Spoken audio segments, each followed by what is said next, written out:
Umani ng matinding atensyon ang latest episode ng isang showbiz talk show matapos maging live guest ang US-based comedian host na si Poca Rafael.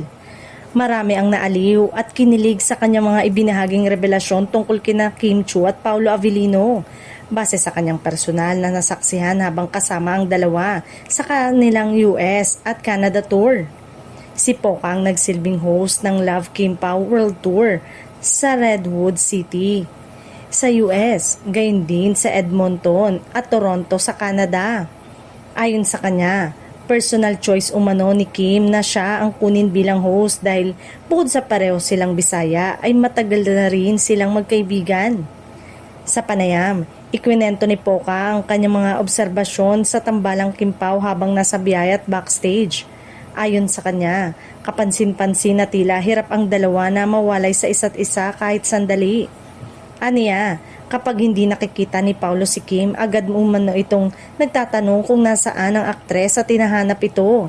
Kapag nalaman na kung saan naroroon si Kim, agad daw itong pinupuntahan ng aktor at nauupos sa tabi nito.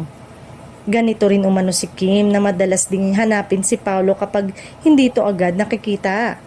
Para kay Poca, natural ang kilos ng dalawa on and off stage at kitang-kita raw ang kanilang chemistry at closeness. Napatawa pa si Poca nang mapansin niyang nasabi niya ang salitang nagmamahalan habang inilalarawan ng dalawa.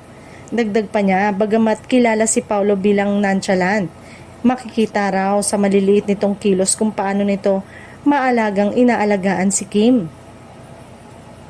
Sa paniniwala ni Poca, kung sakaling mauuwi sa maseryosong yugto ang relasyon ng dalawa, magiging maayos at masayang couple ang Kim Pao.